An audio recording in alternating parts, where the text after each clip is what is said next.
India TV YouTube channel को subscribe करें और बेल आइकन दबाएं।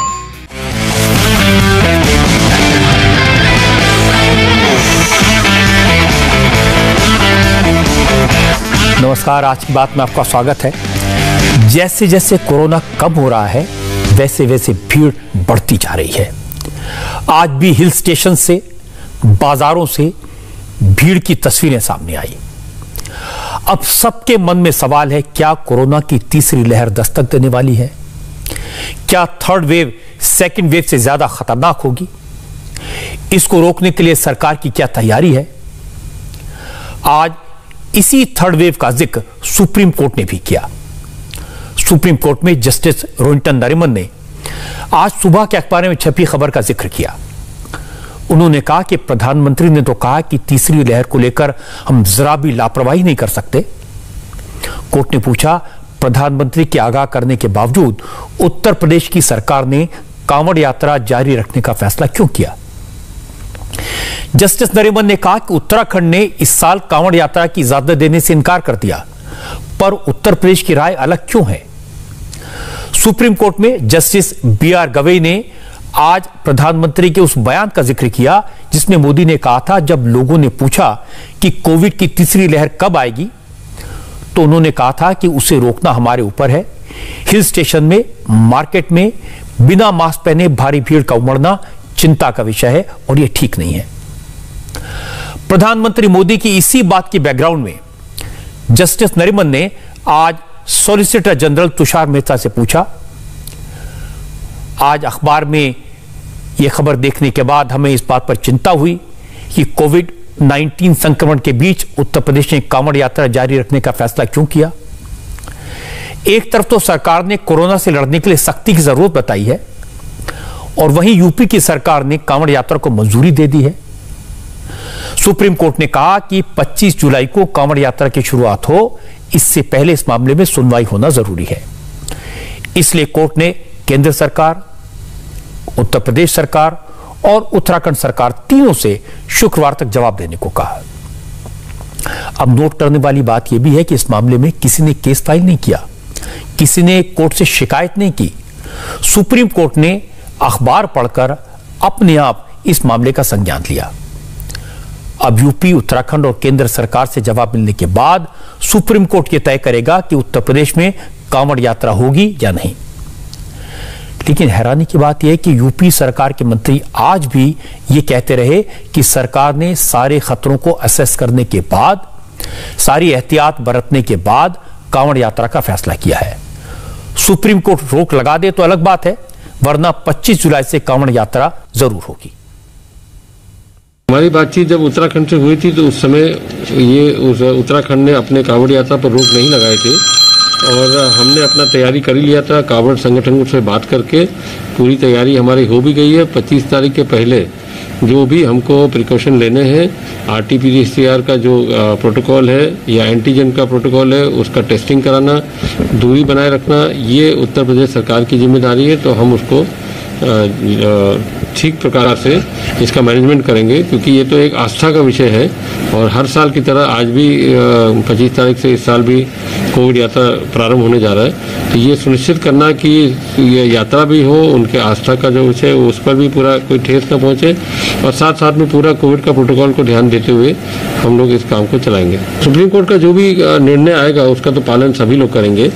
फिलहाल क्योंकि ये तो एक पारंपरिक प्रतिवर्ष की ये बात है, कोई नई बात तो है नहीं और लोग इससे जुड़े हुए हैं। अपने जल चढ़ा के अपने जहाँ जहाँ उनका आस्था होता है वहाँ पर मंदिरों में जाके अपना जल चढ़ाते हैं, इसलिए अभी इस पर तो कोई बात हम नहीं कह पाएंगे। मगर सुप्रीम कोर्ट का कोई भी अगर गाइडलाइन आएगा या उनका निर्णय आएगा उस पर हम लोग विचार करेंगे। ये यूपी के हेल्थ मिनिस्टर हैं जयप्रताप सिंह, खुद 2 बार कोरोना का शिकार हो चुके हैं, कोरोना के खतरे को अच्छी तरह से जानते हैं। कांवड़ यात्रा से कोरोना का खतरा कितना बढ़ सकता है ये भी समझते हैं। शायद इसीलिए उनके मुंह से कांवड़ यात्रा की जगह गलती से कोविड यात्रा शब्द निकला। लेकिन इसके बाद भी जयप्रताप सिंह का स्टैंड साफ है, कोविड प्रोटोकॉल का पालन करते हुए कांवड़ यात्रा होगी। अगर ये आस्था का मामला है, ये उनका दावा है। और ऐसा नहीं कि यूपी सरकार के सिर्फ एक मंत्री इस तरह की बात कर रहे हैं, दूसरे मंत्रियों ने भी कहा कांवड़ यात्रा तो होगी। सिद्धार्थनाथ सिंह ने कहा कि सारी तैयारियां हो चुकी हैं, यात्रा होगी, सुप्रीम कोर्ट को भी बता दिया जाएगा। सरकार का स्टैंड एक तो आपका है, सुप्रीम कोर्ट ने जो मांगा, आदरणीय सुप्रीम कोर्ट को जो भी उचित रिप्लाई होएगा, जवाब होगा, वो दिया जाएगा सम्मान के साथ। और जहां तक कि सरकार का है, सरकार कह चुकी है कि उत्तर प्रदेश के अंदर कांवड़ यात्रा चलेगी, लेकिन उसके अंदर विशेष रूप से, और मुख्यमंत्री जी इस पे बल डालते जा रहे हैं कि जो भी स्टैंडर्ड प्रोटोकॉल्स हैं, जिसका मतलब सोशल डिस्टेंसिंग है, आपको आरटीपीसीआर का टेस्ट है, आपको उसके अंदर मास्क लगाना, ये हर चीजों का पालन किया जाएगा और जगह जगह पे सुरक्षा के साथ इसकी निगरानी भी करी जाएगी। लेकिन अभी एक विस्तृत हमारी तरफ से जो एक प्रोटोकॉल जारी होना है कांवड़ यात्रा, वो अभी किया नहीं गया है। वो जब किया जाएगा तो उसमें और भी गाइडलाइंस आएंगी, मगर हमारे उत्तर प्रदेश के अंदर कांवड़ यात्रा अभी निर्णय लिया गया है कि वो रहेगा। अब इसके बाद सिद्धार्थनाथ सिंह से पूछा गया कि कोरोना के खतरे को देखते हुए जब उत्तराखंड सरकार ने यात्रा कैंसिल कर दी तो क्या उत्तर प्रदेश सरकार को कोरोना के खतरे का एहसास नहीं है? यूपी की सरकार खतरा मोल क्यों ले रही है? इस पर सिद्धार्थनाथ सिंह ने कहा, कोरोना मैनेजमेंट के मामले में पूरी दुनिया में योगी आदित्यनाथ की तारीफ हो रही है। क्योंकि यूपी में कोरोना कंट्रोल में है, इसलिए यात्रा जारी रखने का फैसला किया गया। हर राज्य की स्थिति अपने हिसाब से चलती है, उसकी व्यवस्था भी अपने हिसाब से चलती है। और उत्तर प्रदेश 24 करोड़ का, ये सही है कि 24 करोड़ का है, मगर दूसरा पक्ष भी तो देखिए, आज उत्तर प्रदेश के अंदर 90 के नीचे केसेस हैं प्रतिदिन। उत्तर प्रदेश के अंदर वैक्सीनेशन जो है वो अधिकतम हुआ है पूरे देश के अंदर। उत्तर प्रदेश के अंदर टेस्टिंग ज्यादा हो रही है। उत्तर प्रदेश के अंदर गांव सबसे ज्यादा होते हुए भी निगरानी समिति सबसे ज्यादा काम कर रही है। तो हर चीज पे उत्तर प्रदेश अव्वल आता है कोविड के मैनेजमेंट पे। यहां तक कि ऑस्ट्रेलिया के एक सांसद भी योगी जी को चाहते हैं कि वो उनको चुरा के ले जाए, जैसे ऑस्ट्रेलिया का भी वो मैनेजमेंट कोविड का कर दें। तो ये सब चीजें हैं, तो उसको भी देखते हुए जब निर्णय लिया जाता है, ये हर पहलू को देखते हैं कि हमारी क्या क्षमता है इस महामारी से लड़ने की। ये बात सही है कि यूपी में कोरोना कंट्रोल में है। यह भी सही है कि 24 करोड़ की आबादी वाले राज्य में कोरोना के 100 से कम केस रिपोर्ट हो रहे हैं, और यह बहुत बड़ी कामयाबी है। लेकिन जब सब कुछ कंट्रोल में है, थर्ड वेव का खतरा सामने है, तो फिर और ज्यादा सावधान रहने की जरूरत है। वैसे अगर यूपी में कांवड़ यात्रा की परमिशन दी गई तो फिर बकरीद आने वाली है। मुस्लिम भाई अगर कहेंगे जब कांवड़ यात्रा हो सकती है तो उन्हें बकरों की ऑनलाइन खरीदी के लिए क्यों कहा जा रहा है? बकरा मंडियां लगाने की इजाजत देने की मांग होगी। इसीलिए प्रधानमंत्री नरेंद्र मोदी ने साफ साफ लफ्जों में कहा था कि बाजार हो, धार्मिक स्थल हो, समारोह हो या धार्मिक कार्यक्रम, जहां भी भीड़ होने की गुंजाइश हो, उन सब पर रोक लगनी चाहिए। और इस मामले में सभी पार्टियों ने प्रधानमंत्री की बात को सपोर्ट किया। आज एनडीए के सहयोगी दलों ने भी यूपी में कांवड़ यात्रा को मंजूरी दिए जाने पर सवाल उठाए। जेडीयू के नेता केसी त्यागी ने कहा कि यूपी सरकार का फैसला ठीक नहीं है। कुंभ को लेकर के स्थिति खराब हुई थी, ऐसा सभी का मानना है। कांवड़ यात्रा को लेकर के उत्तराखंड सरकार के द्वारा उठाए गए कदमों का हम स्वागत करते हैं। दुर्भाग्यपूर्ण है कि उत्तर प्रदेश में कांवड़ को लेकर के जो ढुलमुल नीति है उसको लेकर के सुप्रीम कोर्ट को संज्ञान लेना पड़ा, वो दुर्भाग्यपूर्ण। अब ये कांवड़ यात्रा होती क्या है, क्यों इतनी इंपॉर्टेंट है, महत्वपूर्ण है, ये आपको बता देता हूं। असल में सावन के महीने में कांवड़ यात्रा हर साल होती है। भगवान शिव के वक्त जो भक्त हैं वो घर से कांवड़ लेकर गंगा तक पैदल जाते हैं। वहां से गंगा जल लेकर पैदल वापस अपने इलाके के शिव मंदिर तक आते हैं और गंगा जल से भोले बाबा का जलाभिषेक करके ये यात्रा पूरी होती है। उत्तर भारत के ज्यादातर राज्यों से शिव भक्त हरिद्वार जाकर गंगा जल लाते हैं और दावा तो ये किया जाता है कि देश भर से हर साल करीब 3 करोड़ लोग कांवड़ लेकर हरिद्वार पहुंचते हैं। इस बार कांवड़ यात्रा की परमिशन देने के लिए उत्तर प्रदेश सरकार उत्तराखंड की सरकार से बात कर रही थी, लेकिन प्रधानमंत्री की चेतावनी के बाद उत्तराखंड के मुख्यमंत्री पुष्कर धामी ने कांवड़ यात्रा को मंजूरी देने से इनकार कर दिया। धामी ने कांवड़ यात्रा को लेकर क्या कहा था, यह भी मैं आपको सुनवा देता हूं। हम ऐसे समय में, जबकि कोरोना महामारी और हमारे यहाँ पर अभी वेरिएंट एक वहाँ पर गदरपुर में पाया गया, तो हरिद्वार को हम जो है एक कोरोना महामारी का केंद्र नहीं बनाना चाहते हैं। लोगों का जीवन हमारे लिए प्राथमिकता है, हम उससे बिल्कुल भी खिलवाड़ नहीं कर सकते, उसमें हम कोई कोताही नहीं बरतेंगे, इसलिए हमने यात्रा स्थगित करने का फैसला किया। चीफ मिनिस्टर तो कह चुके हैं कि 25 से हम शुरू कर रहे हैं, अब कैसे हम कर पाएंगे, क्योंकि यहाँ पे फोर्स नहीं। देखिए इससे पहले आप लोगों ने देखा होगा कई बार ऐसी स्थितियाँ आई हैं, इसलिए हम लोगों ने निर्णय लिया है, हमारी सरकार ने निर्णय लिया है कि हम यात्रा नहीं करेंगे। सर अगर बॉर्डर के अंदर कोई कावड़िया आते हैं तो उनको रोकना जाएगा क्या? देखिए हम सभी से अपील करते हैं कि चूंकि कोरोना महामारी चल रही है, इसलिए लोगों का जीवन बचाना ज़्यादा जरूरी है, और भगवान को भी अच्छा नहीं लगेगा किसी की जान जाएगी तो। उत्तराखंड सरकार सुप्रीम कोर्ट में क्या जवाब देगी, ये तो धामी के स्टैंड से क्लियर हो गया। इसके साथ साथ केंद्र सरकार के हलफनामे में क्या होगा, ये भी देश के टूरिज्म मिनिस्टर अजय भट्ट के बयान से साफ हो गया। अजय भट्ट भी उत्तराखंड से आते हैं, उन्हें मालूम है कि कोरोना के दौरान कुंभ की परमिशन कितनी महंगी पड़ी थी, बहुत आलोचना हुई थी। इसलिए आज अजय भट्ट ने कहा कि उत्तराखंड सरकार ने जो फैसला किया वो अच्छा है। प्रधानमंत्री नरेंद्र मोदी ने जो सलाह दी है उस पर सभी राज्यों को गौर करना चाहिए। एक फैसला लिया है, हमारे लिए लोगों की जिंदगी बचाना पहली प्राथमिकता है। माननीय प्रधानमंत्री जी बार बार अनुरोध कर रहे हैं कि भीड़ भाड़ से बचें और जो कोविड के मापदंड हैं उनको अपनाएं। तो हमने भी प्रार्थना की है सबसे, और हमारी सरकार ने आज कह दिया है कि वर्तमान परिस्थितियों में किसी भी तरह से हम लोग कांवड़ यात्रा नहीं चला सकते हैं, क्योंकि जो हमको वहाँ पर गदरपुर में वेरिएंट मिला है अलग से, तो उसको देखते हुए तो और भी खतरा बढ़ सकता है। हम लोगों की ज़िंदगियों को खतरे में नहीं डाल सकते हैं, इसलिए हमारी सरकार ने जो कदम उठाया है, धामी जी की सरकार ने, वो ठीक और उचित समय पर उठाया है। मैं मानता हूं कि उत्तर प्रदेश की सरकार ने कोरोना पर काबू पा लिया है। यह भी माना जा सकता है कि कांवड़ यात्रा के दौरान पूरी सावधानी बरती जाएगी, पूरे कोविड प्रोटोकॉल के साथ यात्रा निकाली जाएगी। लेकिन इस बात की क्या गारंटी है कि तमाम सावधानियों के बावजूद इस यात्रा से इन्फेक्शन नहीं फैलेगा? कांवड़िए तो अलग अलग राज्यों से आएंगे, बड़ी संख्या में आएंगे, उनसे खतरा तो होगा। जब इतनी मेहनत के बाद यूपी में कोरोना कंट्रोल में आ गया है, केसेस कम हुए हैं, तो अब रिस्क लेने की क्या जरूरत है? कोरोना को रोकने के इंतजाम तो कुंभ में भी किए गए थे, लेकिन इंफेक्शन फैला, बदनामी हुई, लोगों ने कुंभ पर सवाल उठाए। फिर आलोचनाओं का एक और मौका देने की क्या जरूरत है? अगर इस साल संयम बरता तो अगले साल कांवड़ यात्रा बिना किसी खतरे के, बिना किसी डर के धूमधाम से निकलेगी। और वैसे भी कोरोना सिर्फ यूपी की प्रॉब्लम नहीं है, ये पूरी दुनिया के लिए चुनौती है।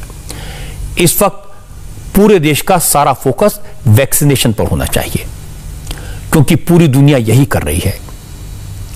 इजराइल के पास अपनी कोई वैक्सीन नहीं है, वो दुनिया भर से जहां वैक्सीन मिलती है वो वैक्सीन ले रहे हैं। और इजराइल में कोरोना की थर्ड वेव से इतना डर है कि इजराइल की सरकार ने अपने नागरिकों को कोरोना वैक्सीन की तीसरी डोज देनी शुरू कर दी है, ताकि पूरा प्रोटेक्शन मिले। ब्रिटेन में कोरोना के थर्ड वेव का पीक चल रहा है, एक एक दिन में 54,000 मरीज मिल रहे हैं। लेकिन चूंकि ब्रिटेन में 50% से ज्यादा लोगों का वैक्सीनेशन हो चुका है, वहां बड़ी संख्या में लोग कोरोना डेल्टा वेरिएंट के शिकार हो रहे हैं। लेकिन चूंकि वैक्सीनेशन हो चुका है, दोनों डोज लग चुकी हैं, इस कारण लोगों को हॉस्पिटल में एडमिट करने की जरूरत नहीं पड़ रही, वो गंभीर रूप से बीमार नहीं हो रहे। ज्यादातर लोग घरों में ही बड़े आराम से ठीक हो रहे हैं। इसीलिए प्रधानमंत्री नरेंद्र मोदी ने सभी नागरिकों से वैक्सीन लगवाने की अपील की है, बार बार की है।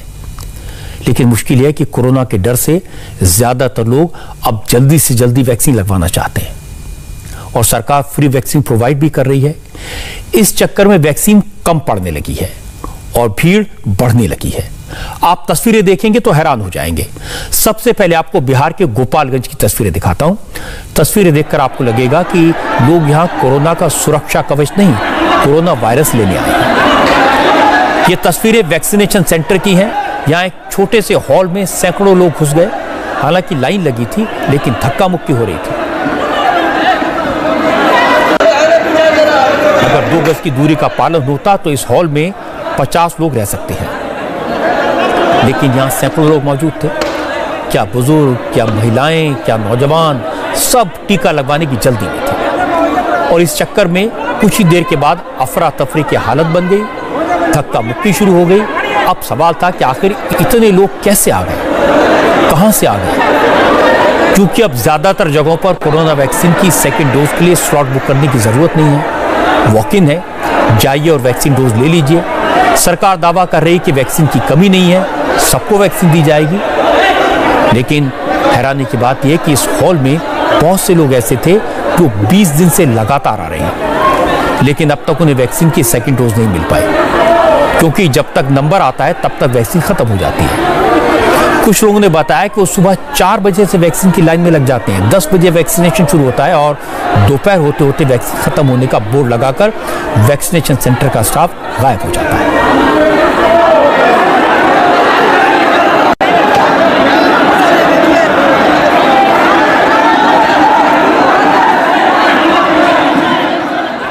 डोज के लिए आए, सेकंड डोज के लिए, और 26 से हम दौड़ रहे हैं। और कभी अम्बेडकर चौक पर यहाँ पर पहली दूसरी तीसरी को 2-3 बजे भाग कर रहे सब, डोज नहीं है। और फिर कल से यहाँ पर आ रहे हैं, वही पोजीशन है। आज क्या हुआ? आज सवेरे आए, बिना खाए हुए आए हैं और अभी तक लोग सब न पता है। मैं यहाँ 4 बजे से लाइन लगाया हूँ, बिना खाए पिए हुए। पूरा देखिए, हमारा कपड़ा पूरा शरीर भीग चुका है। पानी पी पी के जी रहे हैं। ना यहाँ कोई पानी है, पानी की व्यवस्था है, ना पंखा का व्यवस्था है, ना ही यहाँ कोई पुलिस प्रशासन का कोई भी ठीक यहाँ कोई सुविधा नहीं है। एक दूसरे पे बस यही आ रहा है, आ रहे हैं वहाँ पे सुई देने, उठ कर भाग जा रहे हैं। यहाँ आदमी कैसे है, किस हालात में है, इस पे कोई गौर नहीं कर रहा है। यहाँ बोर्ड लगा है कि 6 करोड़ 6 माह में हम मतलब कि पूरा ये करके दिखाएंगे। ये नीतीश कुमार बोल रहे हैं, लेकिन नीतीश कुमार पूरा ये देखे कि ये क्या हो रहा है। यहाँ लगभग 500 से ज़्यादा भीड़ है, 500 से ज़्यादा भीड़। अभी 200 लाइन के पीछे हम खड़े हैं और नंबर कब तक आएगा इसका कोई अभी अंदाजा ही नहीं है। सुबह 7 बजे से हम लोग खड़े हैं, अभी तक वैक्सीन नहीं लगा है। पर डे का यही काम है। कल भी आए थे, तो कल भी शाम को 4 बजे तक खड़े रहे। जब 4 बजे तो इन लोग बोले कि वैक्सीन खत्म हो गया है, इनका ड्यूटी खत्म, वैक्सीन खत्म। कितने लोगों को अब तक दिया गया है? सुबह से इस समय तक 4 आदमी को दिया गया है। कितने लोग होंगे वैक्सीन लेने के लिए अब तक? कम से कम अभी 1000 आदमी के आसपास है। अभी काफ़ी भीड़ हुआ था तो इन लोग उठ के चले गए, उसके बाद अभी तक बैठे नहीं। इस तरह की तस्वीरें अब सियासत का मुद्दा बन गई हैं। बिहार में वैक्सीन अब पॉलिटिकल इशू बन गया है। आज तेजस्वी यादव ने कहा कि सरकार तो दावा कर रही थी 6 महीने में 6 करोड़ बिहारियों को टीका लगा देंगे, लेकिन वैक्सीनेशन सेंटर्स में लाइनें लगी हैं और टीका नहीं लग रहा। तेजस्वी यादव ने कहा कि बिहार सरकार बार बार पूछने पर भी आंकड़े क्यों नहीं बताती, ये सार्वजनिक क्यों नहीं करती कि केंद्र सरकार से कितने डोज मिले और अब तक कितने डोज एडमिनिस्टर किए गए। ये डबल इंजन की सरकार जो है, जो चोर दरवाजे से आई हुई है, इस सरकार से कोई उम्मीद ही नहीं है लोगों को। ये अब बोर्ड लगा करके घूम रहे हैं कि 6 करोड़ लोगों को 6 महीने में वैक्सीनेशन जो है कर देंगे, लेकिन आप स्थिति देख लीजिए, जिस प्रकार से गोपालगंज में लाइनें लगी हुई हैं, वो तकरीबन जो है पूरे बिहार की वही स्थिति बनी हुई है। कहीं वैक्सीन उपलब्ध नहीं हो पा रहे लोग जो है। अब तीसरा लहर आएगा, चौथा लहर आएगा, और एकमात्र उपाय है वैक्सीनेट करने का, लोगों को वैक्सीन लोगों को ज़्यादा से ज़्यादा जल्द से जल्द दे सके। लेकिन ये सरकार पूरी तरीके से फेल है। लोग जो है चाह रहे हैं वैक्सीन लगवाना, सरकार जो है इसके पास वैक्सीन नहीं है। नीतीश जी को तो शर्मिंदा होना चाहिए, अंतरात्मा जगानी चाहिए, नैतिकता जगानी चाहिए कि भाई ये क्या हो रहा है। तेजस्वी का सवाल वाजिब है और मैं उनके सवाल का जवाब भी दे देता हूं। मेरी जानकारी है कि अभी तक बिहार में 1 करोड़ 92 लाख से ज्यादा वैक्सीन की डोज एडमिनिस्टर की गई हैं। बिहार वैक्सीन लगाने वाले टॉप 10 राज्यों में शामिल है। मैंने 1 जुलाई से लेकर 13 जुलाई यानी कल तक के आंकड़े देखे हैं। दावा यह किया गया कि पिछले 13 दिन में बिहार में करीब 32 लाख वैक्सीन डोज एडमिनिस्टर की गई। सिर्फ 2 दिन ऐसे हैं, 11 जुलाई और 7 जुलाई, जब 1 लाख से कम लोगों को वैक्सीन की डोज लगी। 11 जुलाई को तो सिर्फ 22,000 डोज लगे, लेकिन 13 जुलाई को 1,18,000 और सबसे ज्यादा 2 जुलाई को 6,81,000 डोज लगाई गई। इसका मतलब यह कि वैक्सीन तो लग रही है, लेकिन रफ्तार मई और जून के मुकाबले कम है, जबकि ज्यादा होनी चाहिए थी। अब सवाल यह भी है कि वैक्सीन की रफ्तार कम क्यों हो गई। केंद्र सरकार जब पहले से राज्यों को बता रही है कि उन्हें कब कितनी वैक्सीन मिलनी है, तो फिर वैक्सीनेशन सेंटर्स पर अफरा तफरी क्यों, मैनेजमेंट गड़बड़ी क्यों? इस सवाल का जवाब बिहार के हेल्थ मिनिस्टर मंगल पांडे से मांगा गया। तो पांडे जी ने कहा कि वैक्सीन को लेकर लोग जागरूक हो गए हैं, वैक्सीन की मांग बहुत बढ़ गई है और कोटा सीमित है। जितनी वैक्सीन आ रही है उतनी लगाई जा रही है और 6 महीने में 6 करोड़ वैक्सीन लगा देंगे। ये सतत चलने वाली प्रक्रिया है, तो लगातार चलती रहेगी। हमारे पास वैक्सीन आते रहेंगे और हम लोगों को टीकाकृत करते रहेंगे। जिस दिन हमारे पास वैक्सीन की उपलब्धता बढ़ती है, तो हम 3 लाख से लेकर 7.5 लाख तक वैक्सीन एक दिन में कर लेते हैं और करके दिखाया है हमने। और फिर जब टीके की उपलब्धता कम होती है, तो स्वाभाविक रूप से टीकाकरण उस दिन थोड़ा कम होता है।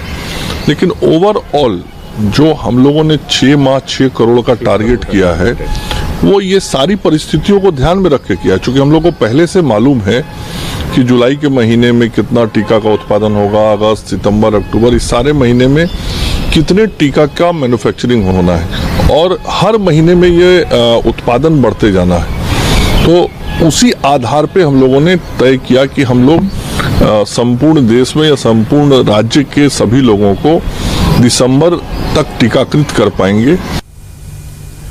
मंगल पांडे की यह बात सही है कि अब बड़ी संख्या में लोग वैक्सीन लगवाने आ रहे हैं, इसलिए वैक्सीनेशन सेंटर्स पर भीड़ हो रही है।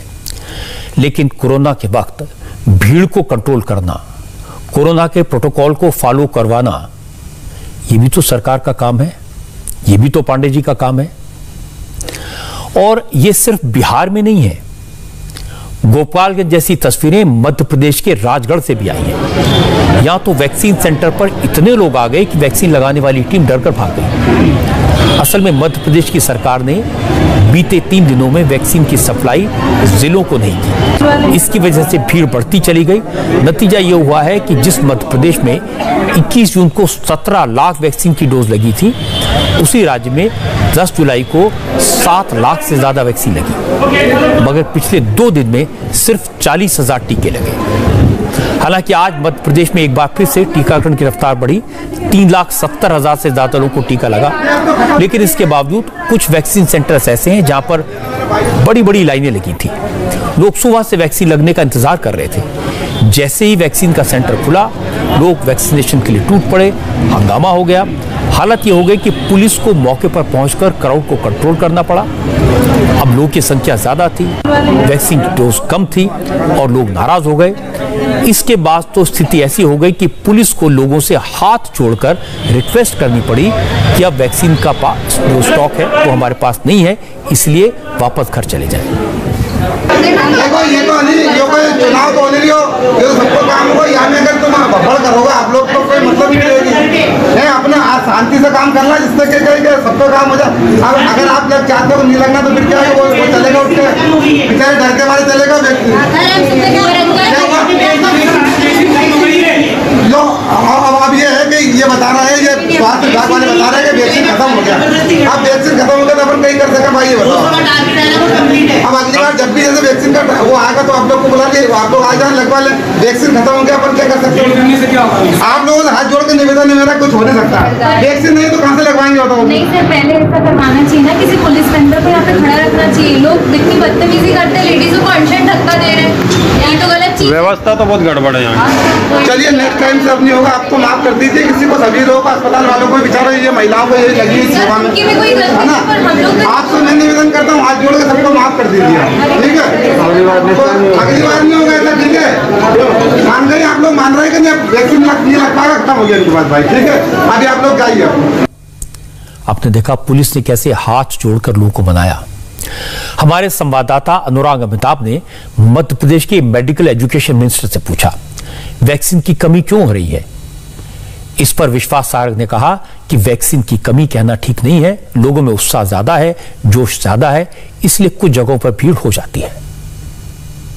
सर, वैक्सीन की बेहद कमी दिखाई दे रही है। बहुत है, कमी नहीं बोलना चाहिए। हमें जितनी मिल रही है हम उसकी पूरी वैक्सीनेशन प्रोग्राम को निष्पादित कर रहे हैं, पर लोगों में उत्साह बहुत है और ये उन विघ्न संतोषियों के गाल पर तमाचा है जिन्होंने वैक्सीन को लेकर अफवाह फैलाई थी। वो कांग्रेस के नेता जो वैक्सीन को लेकर अनर्गल बातें करते थे, उन सब बातों को मैं आपको भी श्रेय दूंगा, इंडिया टीवी को भी श्रेय दूंगा, मीडिया को भी दूंगा। जिस प्रकार से आपने जन जागरण चलाया तो जनता में उत्साह बहुत है, पर हम पूरी तरह से कटिबद्ध हैं, हम वैक्सीन को लगा रहे हैं। अब किसी सेशन में जितने डोज होते हैं उससे ज़्यादा लोग आ जाते हैं तो स्थिति कुछ अफरा तफरी की मचती, पर हमने स्पष्ट निर्देश दिया है कि सुव्यवस्था होनी चाहिए और जितनी हमें वैक्सीन मिल रही है उसका पूरा हम वैक्सीन लगा रहे हैं। मैंने मध्य प्रदेश की फिगर्स भी देखी हैं।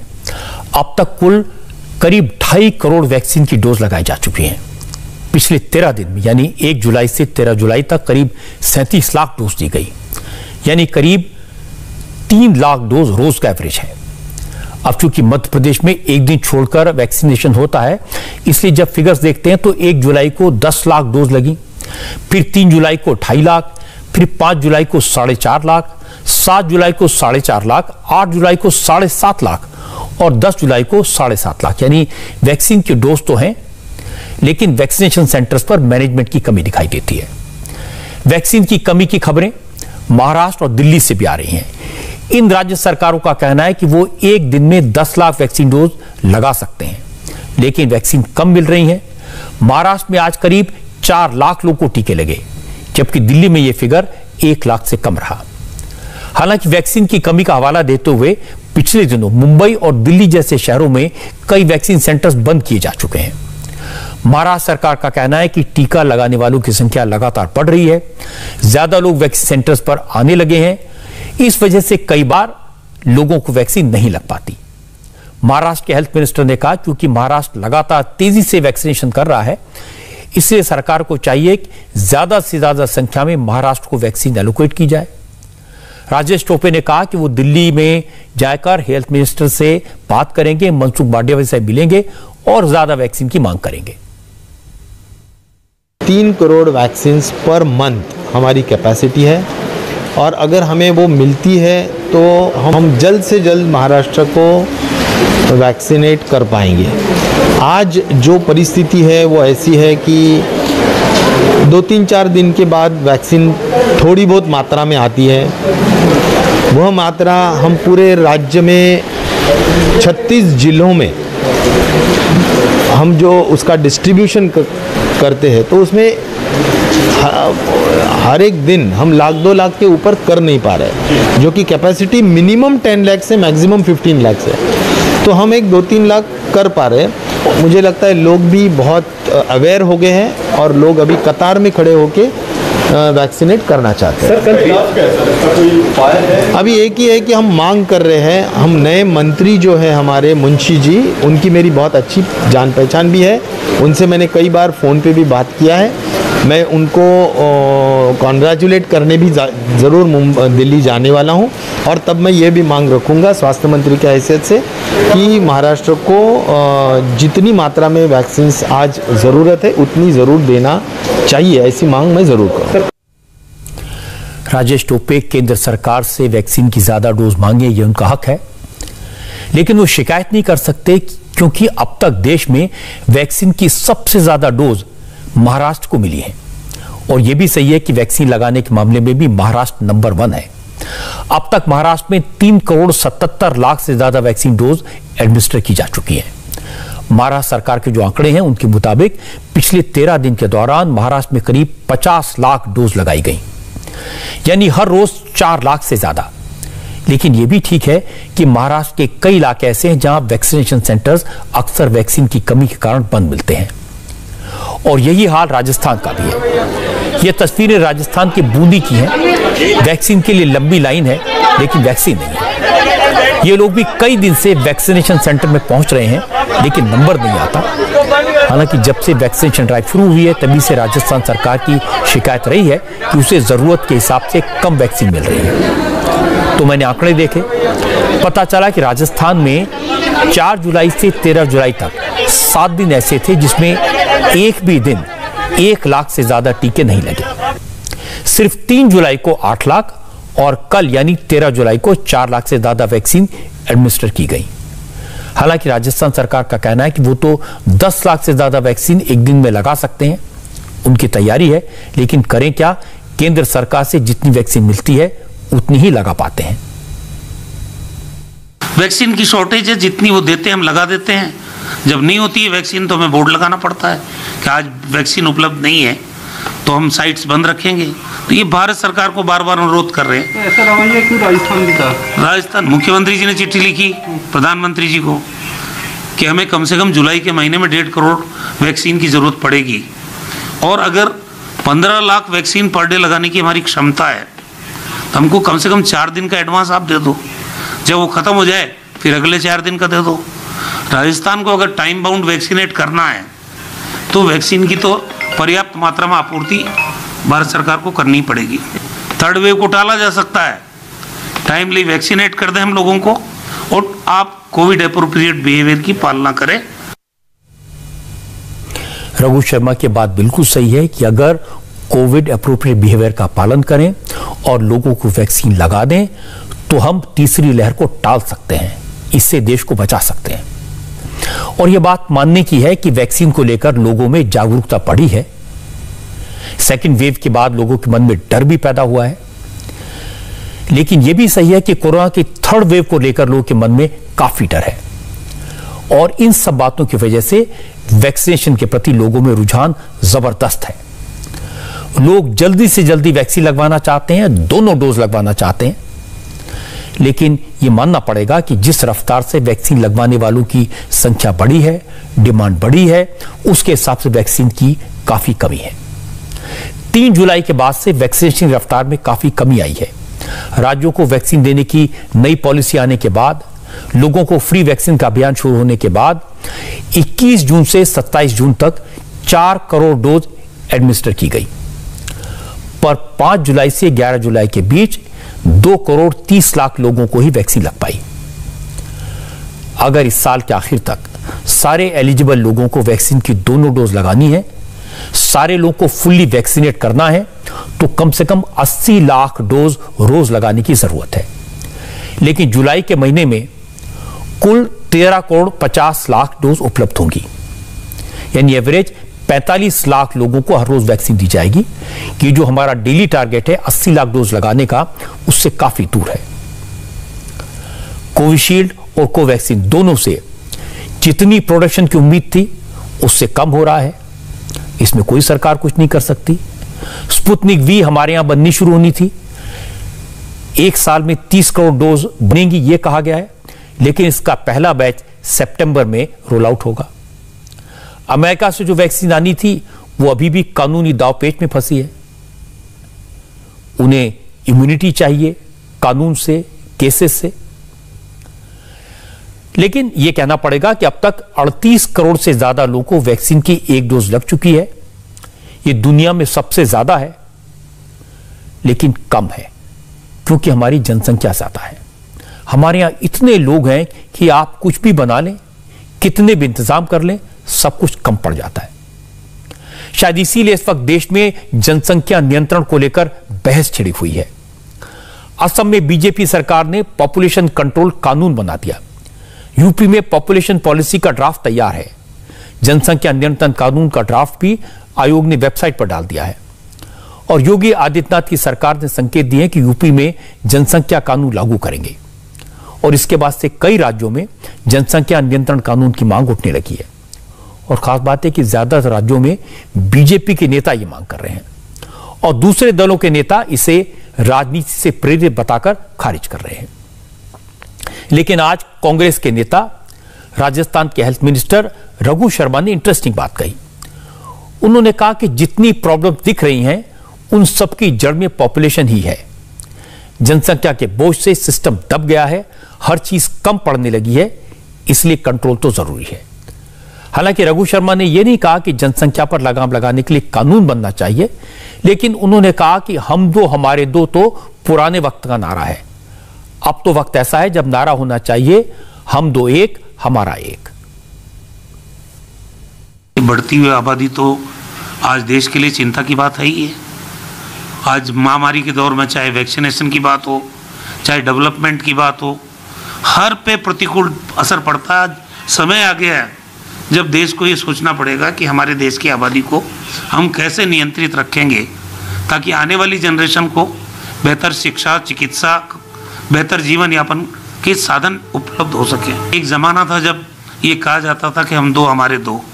अब समय आ गया, क्योंकि ये भी 25, 30, 40 साल पहले की बात है। अब समय आ गया कि हम दो हमारा एक, ये नारा देश के अंदर होना चाहिए। मैं रघु शर्मा की तारीफ करूंगा। उन्होंने नए जमाने की नई सोच को, नई जरूरत को पहचाना है। लेकिन इस मामले में छत्तीसगढ़ की सरकार की राय राजस्थान से अलग है। छत्तीसगढ़ के मुख्यमंत्री भूपेश बघेल ने कहा कि इंदिरा गांधी की सरकार के वक्त अगर बीजेपी वालों ने नसबंदी का विरोध न किया होता तो ये प्रॉब्लम ना होती।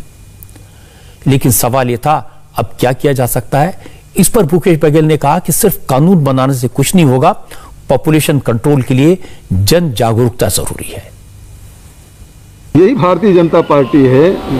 जब नसबंदी का कार्यक्रम चला था तो ये लोग विरोध किए थे। यदि 70 के दशक में यदि नसबंदी को यदि उसी को आगे बढ़ाते तो आज ये जनसंख्या इतनी नहीं बढ़ी होती। लेकिन उस समय तमाम विपक्ष के लोग उसको मुद्दा बनाया। आज इस जनसंख्या नियंत्रण के लिए कानून बना दें तो कानून से कोई समस्या का हल तो होना नहीं है जब तक के लोगों में अवेयरनेस ना हो। जन जागरण बहुत ज़रूरी है और बहुत से परिवार हैं, चाहे वो गरीब तबके के लोग भी हैं, वो लोग भी 1 या 2 बच्चे ही के उसका महत्व समझ रहे हैं। केवल राजनीति करने के लिए ये कानून नहीं बनाना चाहिए। पहले भी नारा था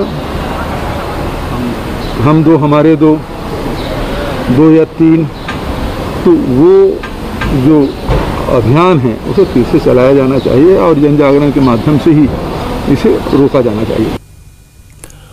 कांग्रेस के कुछ नेता कह रहे हैं कि कानून बनाने से कुछ नहीं होगा, लेकिन बीजेपी के नेता कहते हैं सख्त कानून से ही जनसंख्या की रफ्तार को कम किया जा सकता है। मध्य प्रदेश में बीजेपी के नेता रामेश्वर शर्मा ने तो मुख्यमंत्री शिवराज सिंह चौहान को चिट्ठी लिखकर जनसंख्या नियंत्रण के लिए कानून बनाने की मांग कर दी है। बीजेपी विधायक रामेश्वर शर्मा का कहना है कि 10 साल में मध्य प्रदेश की आबादी 1.5 करोड़ बढ़ गई है। आबादी के लिहाज से मध्य प्रदेश देश का 5वें नंबर का राज्य है। अगर इसी रफ्तार से आबादी बढ़ी तो विकास के सारे काम कम पड़ जाएंगे। मध्य प्रदेश के सारे संसाधन लोगों का पेट भरने के लिए कम पड़ेंगे, इसलिए कानून तो बनना ही चाहिए। तो इसमें बुरा क्या है? पूरे देश में चर्चा है। उत्तर प्रदेश अकेले की आवश्यकता नहीं है कि जनसंख्या नियंत्रण कानून लागू हो, पूरे देश की आवश्यकता है और हर प्रदेशों की जवाबदारी है। राजस्थान की भी यही जवाबदारी है, यही जवाबदारी मध्य प्रदेश की है, यही जवाबदारी कर्नाटक की है, यही जवाबदारी उड़ीसा की है, यही जवाबदारी बिहार की है, यही जवाबदारी दिल्ली की है, सबकी जवाबदारी है, यही जवाबदारी महाराष्ट्र की है। नागरिकों की सुरक्षा और समृद्धि के लिए, सुशासन और विकास के लिए जनसंख्या पर नियंत्रण होना आवश्यक है। आज आप देखोगे कि जनगणना का एक मोटा आंकड़ा मैं मध्य प्रदेश का ही अगर बताऊं तो 2011 में और आज की जनगणना में लगभग 1.5 करोड़ की आबादी का फर्क है। 1.5 करोड़ आबादी का जब बेरोजगारी पर दबाव आएगा, जब 1.5 करोड़ आबादी के आवास पर दबाव आएगा, जब 1.5 करोड़ आबादी के पढ़ाई पर दबाव आएगा, चिकित्सा पर दबाव आएगा, तो आखिर इनको सुविधा देगा कौन? और इसलिए यह जरूरी है कि आज की तारीख में समाज को, धर्म को, जाति को, सबको एक साथ और सरकार को एक साथ सामूहिक रूप से सोचना चाहिए जनसंख्या नियंत्रण कानून बनाने पर। यह कानून ना राजनीतिक दृष्टि से सोचने का है, ना धार्मिक दृष्टि से सोचने का है। यह हिंदुस्तान की दृष्टि से सोचने की जरूरत है कि जनसंख्या नियंत्रण कानून पर विचार करो और इस कानून को अक्षरशः लागू करो। लेकिन मध्य प्रदेश में कांग्रेस के नेता बीजेपी की मांग को राजनीति का हिस्सा बता रहे हैं। भोपाल से कांग्रेस के विधायक आरिफ मसूद ने कहा कि बीजेपी मुसलमानों को ध्यान में रखकर जनसंख्या नियंत्रण पर कानून बनाने की मांग कर रही है, लेकिन हकीकत यह है अगर ऐसा कानून बना तो इसका सबसे ज्यादा नुकसान दलित और आदिवासियों को होगा। ये नीति साफ नहीं है और ये नीति केवल पोलराइजेशन और यूपी चुनाव को लेकर है। इनका एजेंडा है दलित और आदिवासी पे अटैक है, भ्रम पैदा कर रहा है माइनॉरिटीज की तरफ। जब देश आजाद हुआ था 40 करोड़ था, 12 करोड़ या 14 करोड़ मुसलमान था उस टाइम देश में। आज 135 की संख्या पे 22 करोड़ मुसलमान है, तो जनसंख्या बड़ी किसकी? मुसलमान तो 22 करोड़ ही है। 70 साल की आज़ादी के बाद आज जनसंख्या दूसरे धर्मों की बढ़ी। ये केवल टारगेट कर रहे हैं आदिवासी और दलित के ऊपर, क्योंकि गांव के अंदर जो गरीब वर्ग का व्यक्ति है वो अपनी लाठी मानता है अपने बेटे को। वो ये मानता है कि हमारे जो बच्चे हैं ये हमारी लाठी हैं, ये हमारा परिवार चलाएंगे। और तकरीबन परिवारों में 6 बच्चे होते हैं स्वाभाविक उसमें। तो ये उसको लेकर एक भ्रम है कि इनका टारगेट दलित और आदिवासी पर, और कुछ नहीं। हज़ारों परिवार ऐसे हैं कि जो अपने हिसाब से चलते हैं और हर समाज के, एक समाज के नहीं है। लेकिन बात हमको अवेयरनेस करने की है, लेकिन इस पर कानून लाने की आवश्यकता नहीं है। मध्य प्रदेश जैसी मांग कर्नाटक में बीजेपी के नेता कर रहे हैं। यहां बीजेपी के सीनियर नेता सीटी रवि ने चीफ मिनिस्टर येदियुरप्पा से यूपी की तरह नई जनसंख्या नीति लगाने की मांग की। सीटी रवि ने कहा कि देश हित के लिए पॉपुलेशन कंट्रोल जरूरी है, क्योंकि जागरूकता अभियान से कोई फायदा नहीं हुआ। हम दो हमारे दो का नारा फेल हो गया, तो अब सख्ती करनी पड़ेगी, कानून बनाना पड़ेगा। स्वतंत्र आने के समय देश का पॉपुलेशन लगभग 34 करोड़ थी। स्टेट का पॉपुलेशन लगभग 1 करोड़ 75 लाख थी। अभी देश का पॉपुलेशन 140 करोड़ के ऊपर है। स्टेट का पॉपुलेशन 7 करोड़ के ऊपर है। नेचुरल रिसोर्स बढ़ सकते हैं क्या? इसके लिए मैं चर्चा करने के, डेमोक्रेसी में चर्चा के बिना क्या कर सकता है? लेकिन सर अब तो आरोप ये लग रहा है ना कि आप एक समुदाय विशेष को टारगेट करते हुए ये बात कर रहे हैं। देश के हित के बिना समुदाय हित चल सकता है क्या? पर्टिकुलर कम्युनिटी के ऑपरेशन करने का ना मैं नहीं बोलूँगा। नहीं, मैं नहीं बोला। मैं बोला केवल वो टोटल पॉपुलेशन के बारे में, टोटल पॉपुलेशन के बारे में। नीतीश कुमार जी जो बिहार चीफ मिनिस्टर हैं, आप कहलाई हैं, वो कह रहे हैं कि सिर्फ कानून लाने से कुछ नहीं होगा, इससे तो आप अवेयरनेस को बढ़ाइए। अवेयरनेस पहला सिस्टम, पहला 50 साल से अवेयरनेस चल रहा है, पॉपुलेशन भी बढ़ रहा है।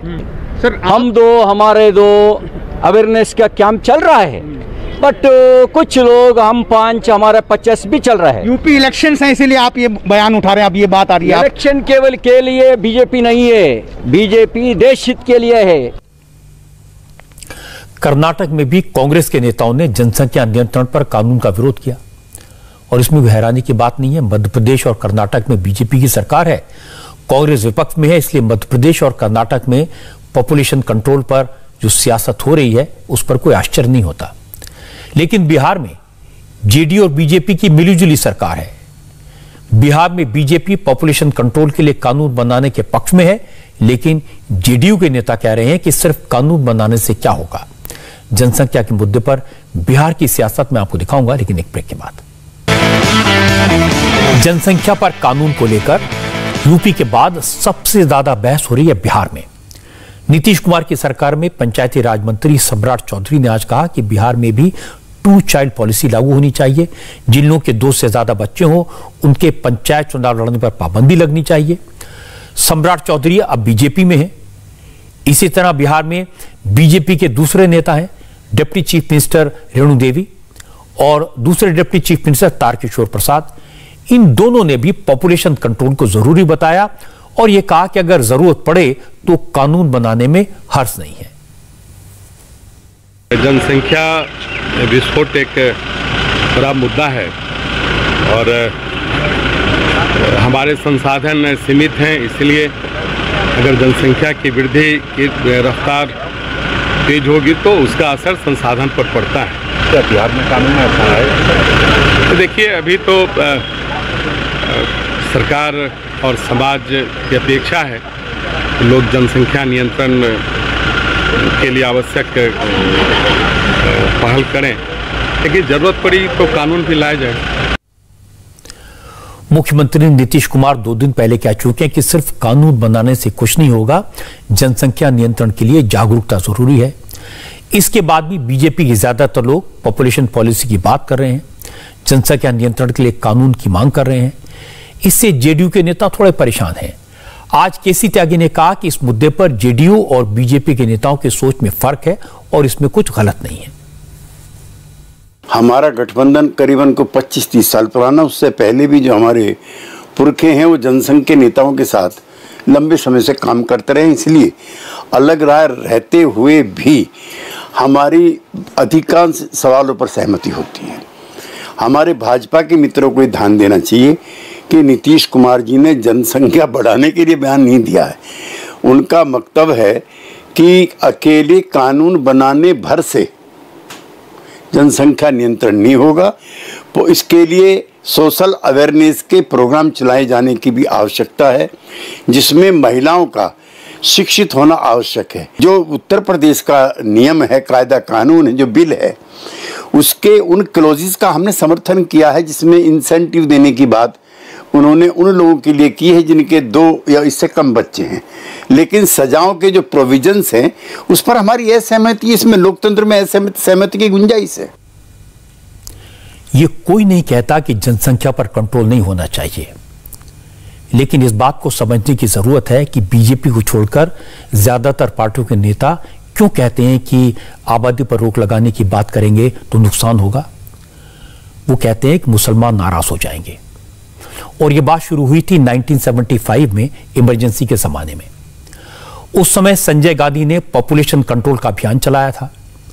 लोगों को नसबंदी के टारगेट दिए गए थे, जगह जगह नसबंदी के कैंप लगे थे, लेकिन इसके नाम पर ज्यादतियां हुई। कई जगह गैर शादीशुदा लोगों की जबरन नसबंदियां हुई। खास तौर पर मुस्लिम इलाकों में इसका जबरदस्त विरोध हुआ था और लोगों में रिएक्शन भी हुआ था। 1977 में चुनाव हुए तो नाराज मुसलमानों ने कांग्रेस को वोट नहीं दिया। यह पहली बार हुआ इतने बड़े पैमाने पर। और तब से यह धारणा बन गई कि मुसलमान पॉपुलेशन कंट्रोल के खिलाफ हैं, वो जनसंख्या पर नियंत्रण नहीं चाहते, अगर इसकी बात करेंगे तो वोट नहीं देंगे। मुझे लगता है जमाना बदल चुका है, चाहे हिंदू हो चाहे मुसलमान हो, सब इस बात को समझने लगे हैं।